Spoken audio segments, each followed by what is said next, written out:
you all again for coming out tonight. We have a wonderful speaker lined up tonight, Stewart Jones for Congress. Can't wait to hear what he has to say and share with us. I'm going to open us up with a word of prayer, and then we'll get the ball rolling. Dear Heavenly Father, God, thank you for allowing us to come here today and live in a nation where we're able to freely gather, share ideas, meet friends, and learn about our candidates without fear of persecution or being attacked or even killed in some cases. God, thank you for those that have served to allow us this right and the brave ones that have stood up to defend that when they're called. God, be with us through this time. Allow us to honor you through our actions. It's through Jesus I pray. Amen.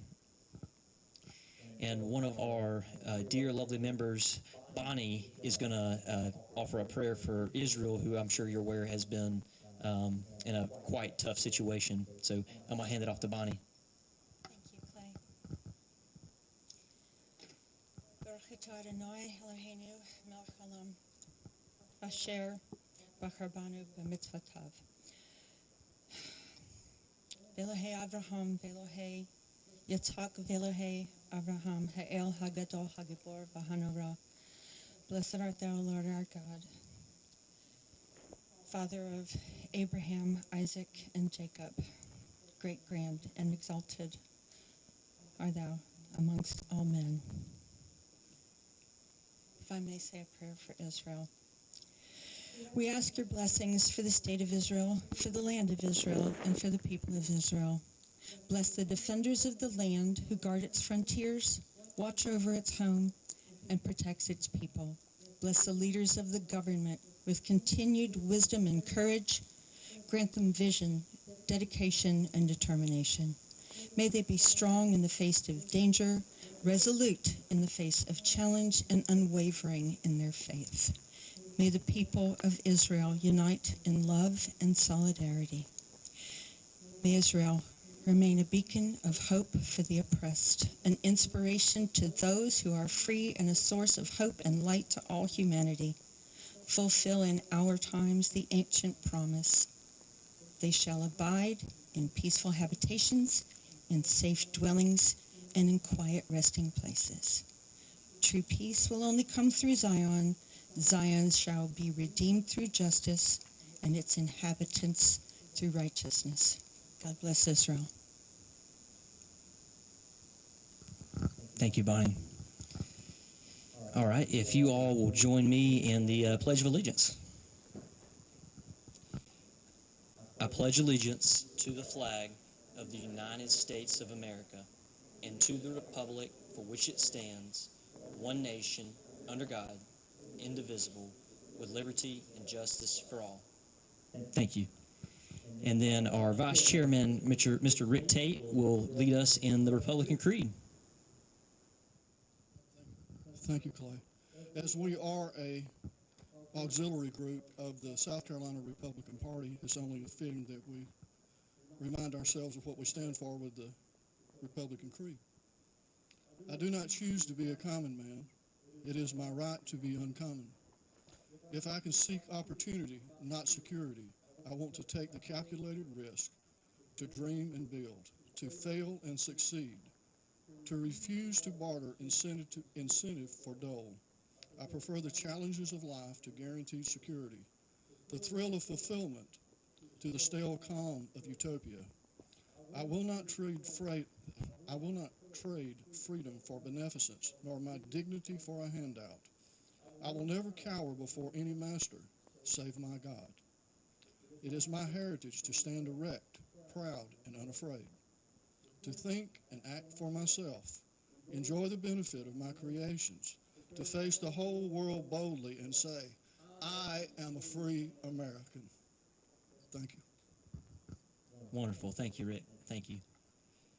So I'll share a little bit about our club and organization for the new folks that are here tonight. My name's Clay Counts. I am the chairman of the club, and it is certainly a joint effort, so I don't want to pretend like this is my brainchild in the slightest. We have a wonderful group around us that help make this possible each and every time. Our goal is to educate voters and grow the Republican Party. So we have people of all backgrounds and ideas here from all spectrums of the Republican Party. We always treat each other with dignity and respect, no matter where they may stand on any given issue. So we welcome guests, anybody and everybody that you want to come, even if you have some, further left-wing friends that maybe want to come and join and listen. I would more than welcome them to come, because nobody is born a conservative. You're raised and you grow and you learn your ideals as you grow in age and have experience. So to assume that everybody's just going to think the same way is kind of foolish in my opinion. So anytime that you're able to invite somebody to come, that would be greatly appreciated. I also have a sign-up sheet at the front if you want to sign up for our mailing list. If you have a friend that would like to come or may be interested, certainly give them my contact info. I'd be more than happy to chat with them and invite them to our meetings. With that being said, we actually have a speaker that's going to come and introduce our guest speaker tonight. His name is Representative Davey Hyatt, House Majority Leader, represents District 4, which is Pickens, Dacusville, and Liberty. So I will hand it off to Representative Davey Hyatt. Thank you, Clay. Thank you very much, and it's an honor to be here. Good to see you. When this gentleman I'm fixing to introduce, we have the privilege of serving together in Columbia. I've been there a little bit longer than he has, so I've watched him sort of come in and grow and learn the ropes and figure out how to do it. And I tell you one thing, he's doing it quite well. I'm very proud of what he's doing and what he's accomplished already. But when it came time when we realized that Congressman Duncan wasn't going to seek re-election, several people talked about running for this position, and several things. Just it was obviously people were interested in it. People were talking about it. But the first name that came to my mind, and I didn't go to him directly, but I said, Stewart Jones would be great for this position. I don't know why anybody want to go to Washington, first off, Stewart. I don't understand that, but I'm glad somebody does. But Stewart came to my mind, and one day we were in Columbia on the floor of the House. Well, we were actually outside the chamber. We were in a hallway, and I said, you ever thought about running for Congress? And he looked at me and he goes, believe it or not, I have. And he says, but there's some things that's got to happen, and there's some things I got to get in place, and some other things got to happen before I would do that. And those things fell in place for Stewart. And I'm glad they did. Because I'm here tonight to tell you, and he understands this, I'm not on the endorsement list, but he understands that I'm with him. He's a good guy. He's done a great job. And I'm also here to tell you that I'm going to put to bed all these rumors about the Freedom Caucus and the Majority Leader can't get together. We don't like each other. I like this guy, and he's in the Freedom Caucus. And I think he likes me in return. So I have the privilege tonight of introducing Stewart Jones. Stewart, come on up. Stewart is from Lawrence. He's gonna do a great job in Washington when he gets there. He's going to be a voice for all of us. We're going to be able to get in touch with him. He'll answer your call, I hope, when he gets there. You won't forget who we are. But Stewart, say a few words to these folks tonight. It's always good to see you at Pickens. Davey, appreciate it. Good to see you. Thank you so much, Davey. Yeah, one thing that's different in Washington, from what I'm hearing too, we actually have a staff in Washington. Davey, by the way, unlike Columbia, where we're struggling, we're doing everything ourselves, but no, it's a real honor to be with you all tonight. I'm Stewart Jones. I'm an 8th-generation native of South Carolina. I am a Christian. I'm a conservative. I'm a constitutionalist. My wife, Kelly, and I have been married for 15 years. And they're on the picture down there at the bottom. That's Kelly. And Lily and Emma are 13 and 10. And so we're members at Chestnut Ridge Baptist Church in Lawrence, South Carolina. And so, why do people get involved in politics? And I know you guys, you understand. I mean, something drives you. You have a calling to get involved. A decade ago, I went to a county council meeting, and my sitting county council member told me that the Constitution didn't matter. And if you remember what was going on in that time, it was a very turbulent time in our country, even back then during the Obama administration, and they had passed a federal law saying that they could indefinitely detain U.S. citizens without trial or jury. And so I started going to these local government meetings speaking about why we've got to take the country back from the ground up and why the Bill of Rights is important, and we've got to stand up for it at the local level. And so I challenged that congressman. He was a 24-year incumbent Democrat who had been the chairman for the past 12 years of county council, and I didn't even think I could beat him, I'll be honest with you. But the night of the election, we got 60% of the vote. And so I served on Lawrence County Council for 5 years. It was an incredible time, an incredible experience. I'm a small business owner also. And so I was able to take some of the things I learned in my business and apply those to government at the local level. Simple things like conducting audits. We ended up conducting audits on phone lines, on data lines, of course, on all the financials and everything. And there was a critical, pivotal moment in Lawrence County when we found a single data line in one of those audits that had not been used in a decade. And we were paying $3,300 a month for that single line. Do you know, and you can go to YouTube and look up, I think they called it the phone line to nowhere, is what it was called. But when we were done, we found 21 employees that weren't even supposed to have procurement cards. They had credit cards. They were going to the beach on those credit cards. We found all this waste, and by the time the audit was done, we saved Lawrence County over $800,000 that we found in waste. And I think annually it was about $80,000 a year that we saved. So it opened my eyes to these problems that we have in government. And that was a simple, I want to say at the time, that was probably about a $30 million budget. At the time overall, but it opened my eyes to the problems that government just doesn't want to deal with. My local government, they didn't want you to even record the meetings. I had my first meeting, I made a motion to record those meetings, to post them online, post agendas and minutes online, simple things. And so after 5 years in Lawrence County Council, the seat opened up. My representative at the time, Mike Pitts, had stepped down from this seat in House 14, and I ran for State House in this seat. And one incredible thing that I forgot to mention about the county council, actually winning that seat on county council was the first time in history that we'd had a majority Republican-led county council, because I shifted the balance from a 4-3 Democrat lead to a 4-3 Republican lead for the first time ever. So the Republicans were able to take control of our county council, and we did some great things. And ran for State House.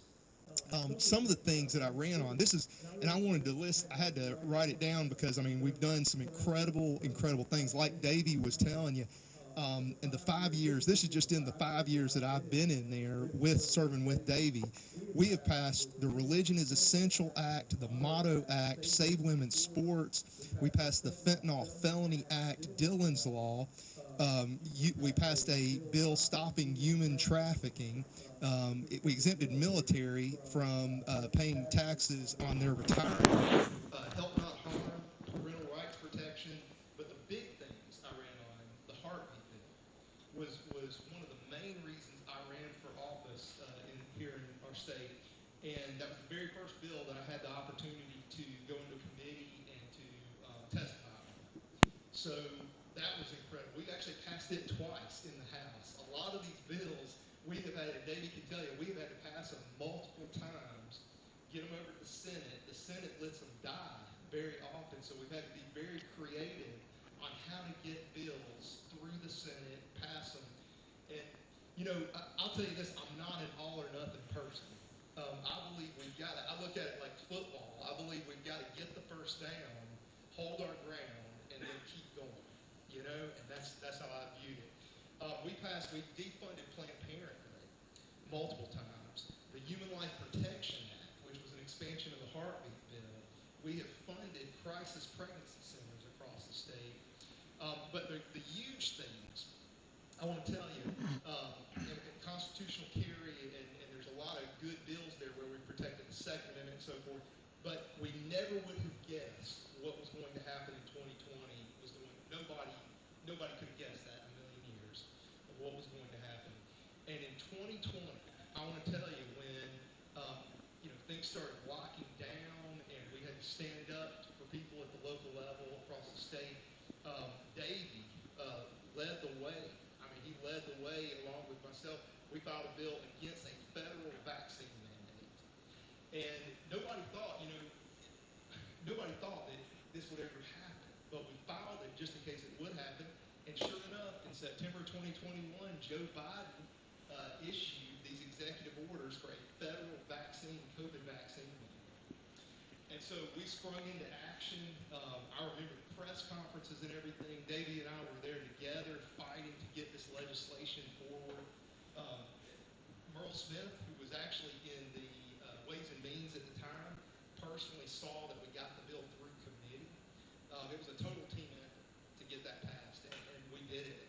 So it was incredible because in the state of South Carolina, it was a nullification, a form of nullification, telling the federal government you cannot force people in this state to take a vaccine against their will. We also, through creative ways in the budget, we passed provisos that stopped the forced masking going on in the cities, the counties, subdivisions of the state, and so forth. And so it was just a remarkable, seeing all this unfold on the House floor. We saw Democrats try to use school buses and so forth to collect votes in 2020, to go around the state and collect votes. But so many things, we're really blessed, I'll tell you, because in South Carolina, we were able to stop a lot of the things that they weren't able to stop in Georgia and Pennsylvania and across the country. So those are some great things. We've had tax cuts. We've done a lot of great things in recent years. Last year, being in political office, you guys, I never intended to run for office. It was a calling. I saw a problem at the local level and went into action and just said, I'll do what I can, And so last year in October, my goddaughter was killed by an illegal alien. And we've thought about the events of that day so many times. I've relived them so many times. And it was just the most devastating thing you can imagine. It was the worst day of our life. But our good friends, who their godparents of our children, we're godparents of their children, they were hit, T-boned by an illegal alien. It wasn't a DUI or anything like that, but he didn't know what he was doing. He didn't have a driver's license. He didn't know, in Mexico, the stop sign is a suggestion. You know what I'm saying? So these people, so it's another example, but we buried her on her 4th birthday. And that whole situation, at the time I thought, okay, where is God leading us with all this? And ultimately, I can tell you, one beautiful thing I can tell you is how many people have been saved from her name was Maddie, her testimony from her story. She loved the Lord. We shared a love for turtles. Maddie would come over to our house, and we've got all these turtles in our yard and everything. We live near a creek, and so it really, though, that whole situation just opened my eyes to the situation across the country, because it impacts us, personally. It's impact every day now. We're seeing people die, people being killed, murdered by these illegal aliens. And you look back, our country has had problems, but you look back at how incredible our country was doing under President Trump, with the Tax Cuts and Jobs Act, with what he was doing, deporting these people before they committed a crime, and actually securing our borders, actually doing those things. So it's just devastating that Joe Biden and some of them in the federal government have allowed this to happen. They've perpetuated it. They've given out money to entice these people to come into our country. We give money to the UN, of course. We hear about how much we're funding the UN, and they're giving these people gift cards to come into our country. So that issue, that sole issue, when I realized that our current congressman wasn't going to refile, I prayed about this. My wife and I prayed about this, and we feel like God opened that door and said, "You've got to take this story out there. You've got to tell people about this story, and you've got to use it to change the situation in our country." And so that's the very first thing. I think we're, and let me say this, our state balances our budget every year. I know we agree and disagree on certain things we spend money on, and we're getting better at that. We've seen improvements in recent years in that. But ultimately, our state balances our budget. Every year, we balance the budget. The federal government doesn't balance the budget. They print money. They tax and spend. They borrow money from China. They print dollars out of thin air. And that's the sole reason, people can't afford gas, can't afford groceries. Joe Biden and all these people in this bubble in Washington, they probably haven't pumped their own gas or gone to the grocery store in decades and 50 years probably, So they don't live in reality. They don't know the effects of their policy that it has on everyday people. And so, of course, securing the border, I want to defund. We're not going to send any more money to these countries who hate us, number one. I support Israel 100%. And I'll say that. We've got to support Israel. But I'm going to vote against sending more money to the Ukraine and to Hamas. Why are we going to fund the two sides of a war? Why are we doing this? There's no sense to it.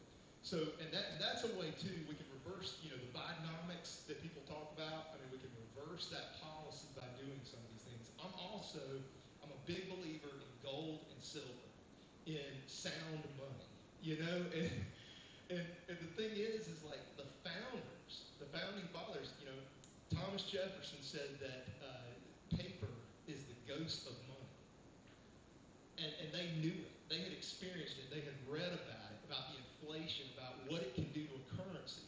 So we've got to stop all the crazy spending that we're doing, but we've also got to restore value in the U.S. dollar. That's critical if we're going to succeed. The big thing, too, I tell people the three big points that I'm running on: restoring faith, family, and putting America first once again. All of these things that I'm talking about tonight, none of it can happen unless we put Christ back at the center in our country. That's the number one thing we've gotten away from. One of the things, and I'll mention this real quick, being the father of two young girls, you look at the work we did past the Save Women's Sports Bill, for example, in South Carolina. I want to take some of those things that I've learned here in South Carolina, and I've worked with everybody there to advance those bills, to help pass those things. But we've got to take that to Washington. We've got to apply that up there. It's not going to be easy. Okay, I know that my work is cut out for me, but I'll tell you this: if somebody had said 5 years ago, Stewart, in 5 years, you guys are going to have passed the Heartbeat Bill multiple times, Human Life Protection Act multiple times. You're going to send, people are getting money back from the state.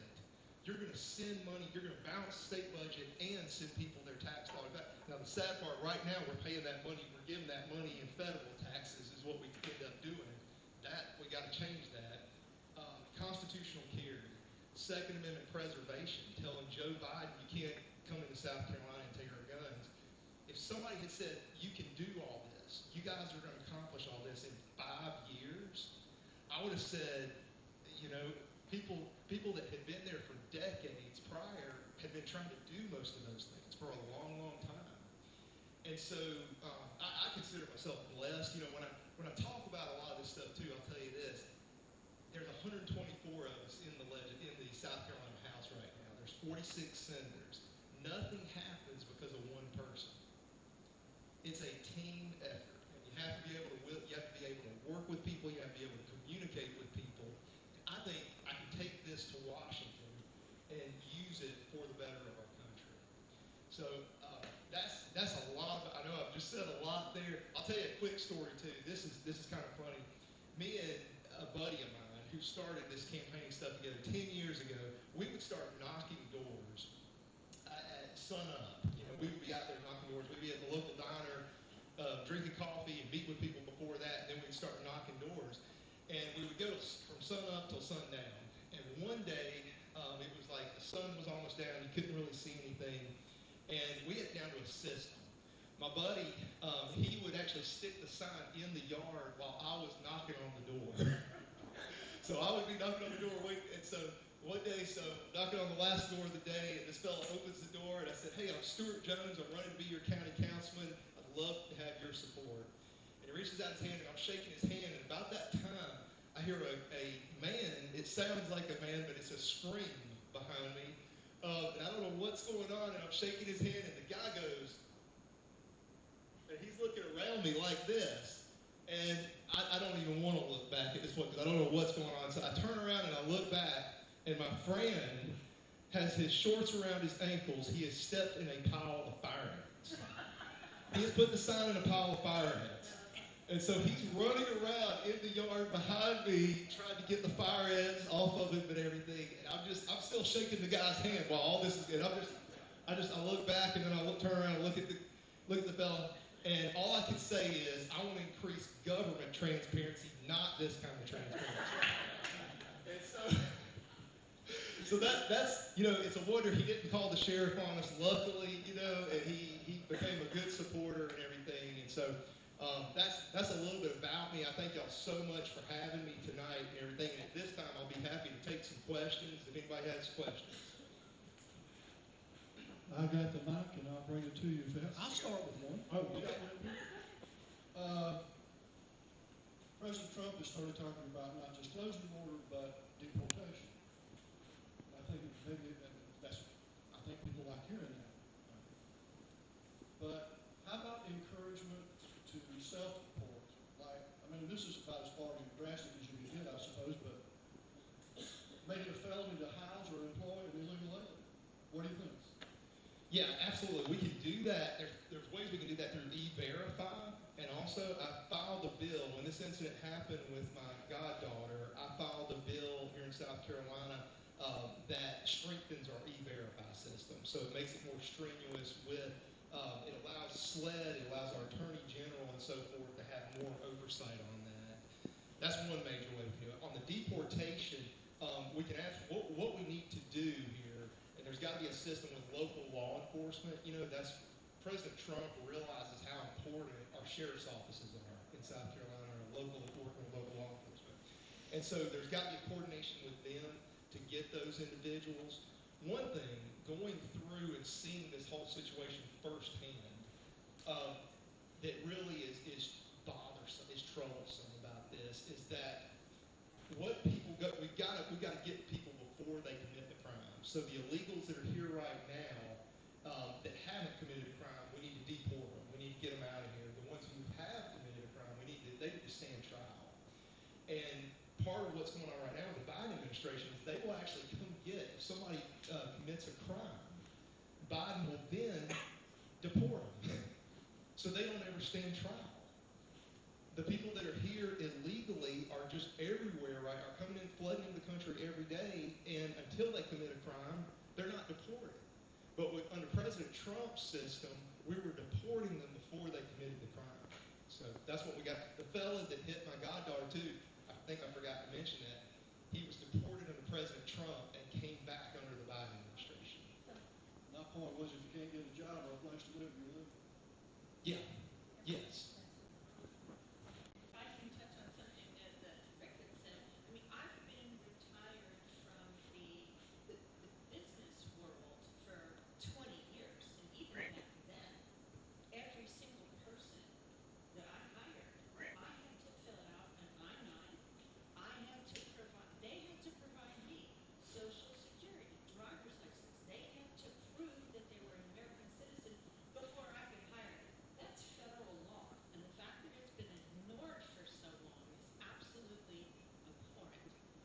But my question to you is, we saw what happened last week with the primary and how the Republican primary was flooded with people who, quite a few, were not Republicans. And I know that y'all have been working on partisan registration to vote here.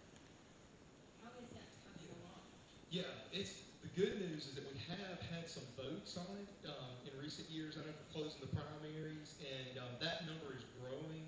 One of the statements that was made, I remember during that debate, there was a Republican that said his mama was a lifetime Democrat, and so the mama wouldn't be able to vote anymore. And it's silly stuff like that.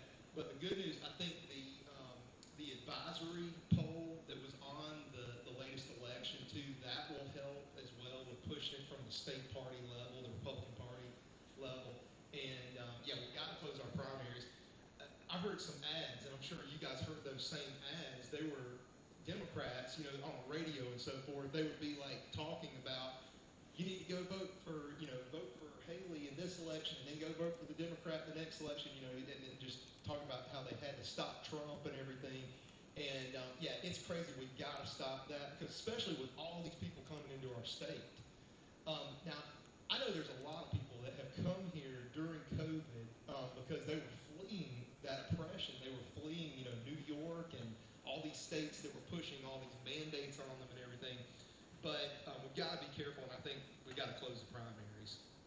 Well, everybody was watching all the main stations on primary night last weekend. I happened to be channel scrolling, and I don't know too many people that watch public broadcasting. I am not one of those people, but I happened to scroll past. They did an interview at Haley's headquarters with a lady named Tiffany James, who is a Democrat from Brindle County.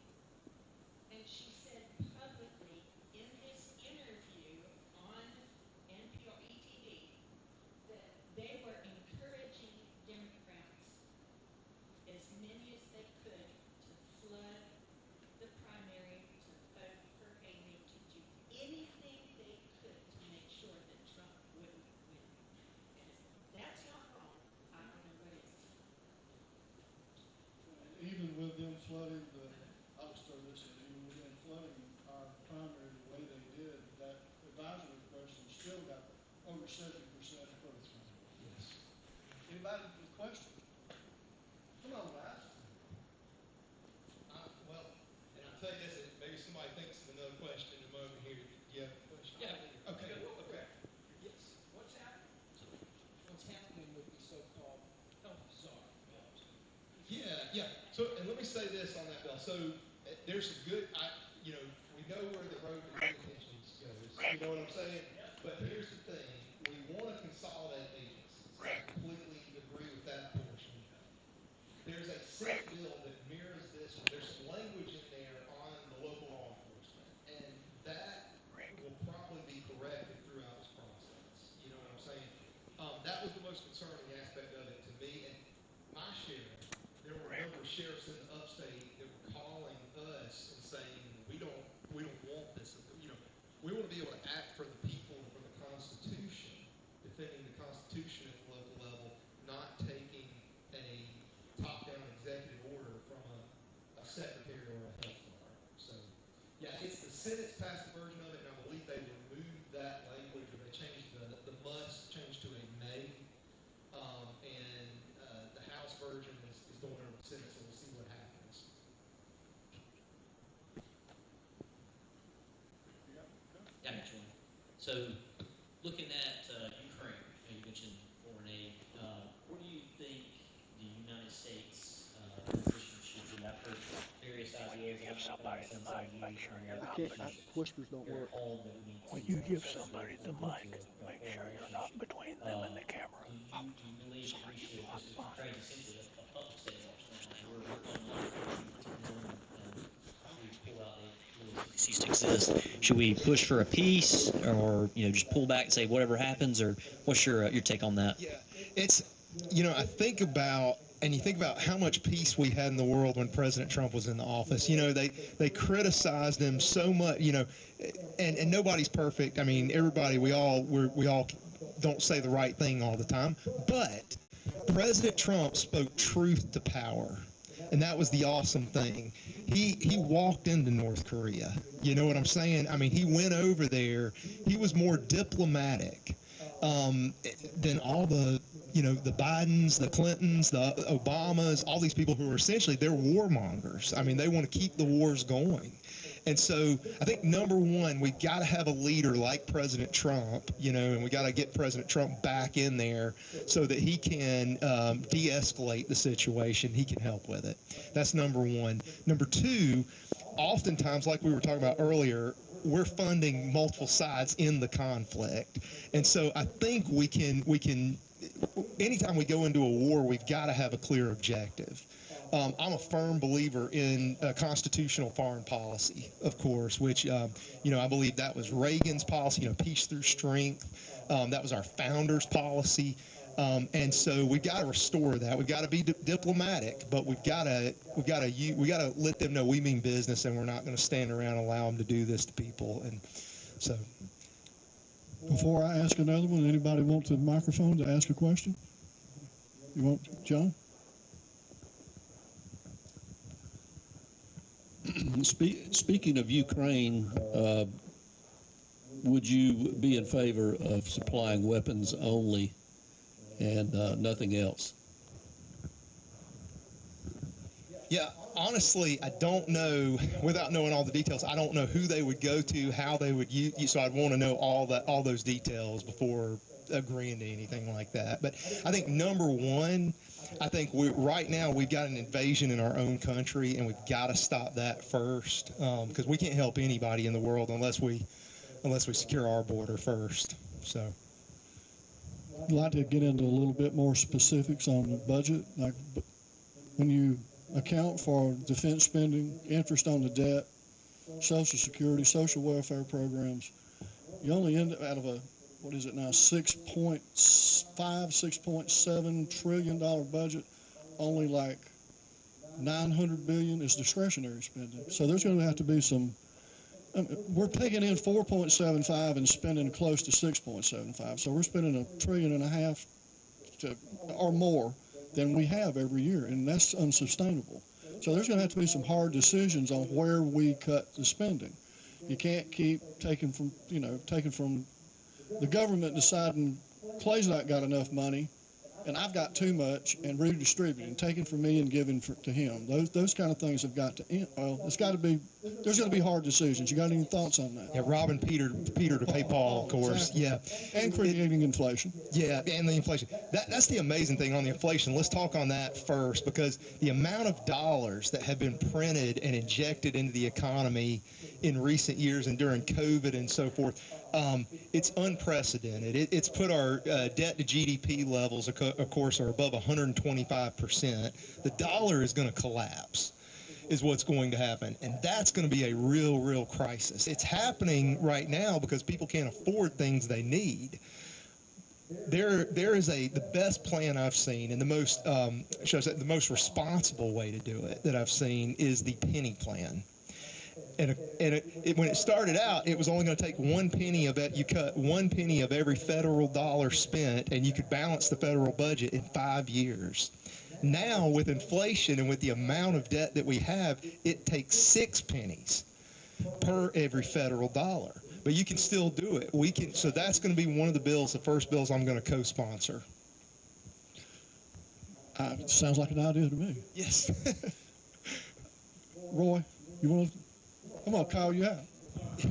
No, just as a friend, Come on. Absolutely. I picked on you because you're a friend. So one of the things that we're faced across the state of South Carolina, we're blessed in that we're the #1 growing state in the country. We're in trouble because we're the #1 growing state in the country. What are your thoughts on ways that we at the local level, the state level, the federal level can help with that? I mean, I hear things from Davey like we're having trouble with energy. Where I just came from a conference this morning on economic development, and how they're saying that that's going to slow down for a little bit as far as some of the manufacturers that are coming here because we can't provide the energy that they need. So what are your thoughts on that? Yeah, we are, and on that real quick, I mean, we are at capacity. In 2022, when we had, I believe it was during the snowstorms or cold spurts that we were having then, we had brownouts. And we are currently, with all the volume, we're at capacity. Same situation with our roads and a lot of our infrastructure. Part of how it got to the point it is we had this mass volume population move in and just use everything so quickly. So some of the things that, number one, I believe in private property rights. That's number one. And I'll give you an example here. There is if you've heard of like this proposed high-speed rail that would go from Atlanta to Charlotte, I'm going to work strategically to stop that from happening. Simply because you look at things that have happened there and the amount of urban sprawl that happened. One thing I love about South Carolina is that we have so much rural agriculture. We have a beautiful state, and I want to protect that. I want to protect it. So there's also, at the local level, I can't express how important it is to control some of those things at the local, which you're well aware of, I'm sure. So that's a lot of it, too. What we can do, and I also believe 10th Amendment states' rights big time, and so I believe in restoring those decisions back to the people at the local level, so the federal government, because lots of times that's what they've done. They just come in and tell the states and the local governments what they're going to do, and it shouldn't be that way. The states, of course, the states are the parent, technically, of the local and the federal, so. But yeah, any way I can help with that, I'm happy to. I'm going to throw this back to, you got another question? But thank you, Roy. And for you that don't know, Roy is a co-chair of our county council, and that's the reason I picked on him, in good humor, I hope. Yes, thank you. And in the same vein as what we were just talking about, there's property rights, and there's property rights, and there's property rights. Personal property rights include throwing bags and bags of trash out your front door and leaving them there because, hey, it's my property, I'll do what I want. There's property rights in that, well, I think I'm just going to take this big chunk of land here that we just got, and I'm going to put an RV park on it, right in the middle of an agricultural area. It's my property, I can do what I want with it. So there's property rights and there's property rights. There has to be a sense of community. There has to be some responsibility involved in that. I mean, God made so much land. When it's gone, it's gone. And as a small farmer, we've been buying up as much land as we can contiguous to ours, because what people have to remember is no farmers, no food. And once you the old Joni Mitchell song, once you pave paradise and put up a parking lot, you're not going to grow corn on it. So property rights are a great thing within reason. And I believe in the principle of Christian liberty.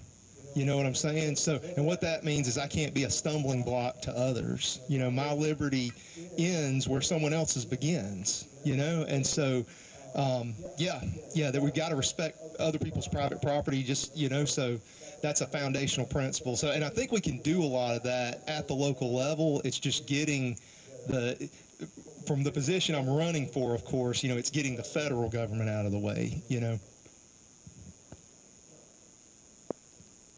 I actually have another question. You mentioned something. Yes. You must have been reading my mind.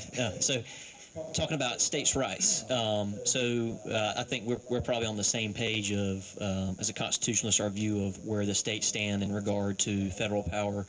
I think you'd agree the federal government has far and beyond extended its power, what was intended in the Constitution. Where do you think the return is? Is that really going to come from the state having to push back and take it, or do you think there is a possibility of the federal government giving some of that up through elected people like yourself? Yeah. It's got to be, so you got to have people at the federal level that understand the Constitution. Part of the problem is that the federal government believes that it is the supreme power. When if you actually read the Constitution, we know the Constitution is the supreme authority. It's the Supremacy Clause says that the Constitution is the supreme law of the land, not the federal government. And so you got to have people there that know that. Secondly, we've got to have, and even more importantly, like we're seeing in Texas right now, where they're saying if the federal government's not going to do their job, we're going to have to do it. The states are going to have to do it. We saw that during COVID, where states had to step up and fight back against the federal government, what they were doing. So it's a mixture.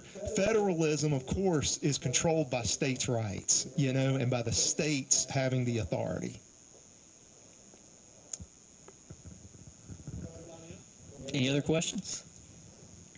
And if we don't have anything else, real quick, I'll tell you real quick. So I am taking the wall across the 3rd Congressional District. So if you want to take a picture after, we can get a picture in front of the wall. You can go to secureourborder.us and find out more information about me and about how I'm trying to fix this situation. The card here, we've got a QR code. If you scan it on there, you can make a donation. It's incredible how much money it takes to run for a congressional seat. So I appreciate your help, and God bless you for being here tonight. Thank you, everybody. Thank you.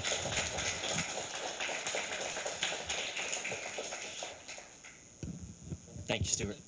Thank you for coming. Let's give Stewart another round of applause. He's driven a long ways today. I know that much. He's had a full day. Again, thank you all for coming out tonight. This is an incredibly important race that we're faced with. You know, this election, we have a bunch going on. We have a new sheriff that we'll be electing this June. We have the congressional seat up for re-election.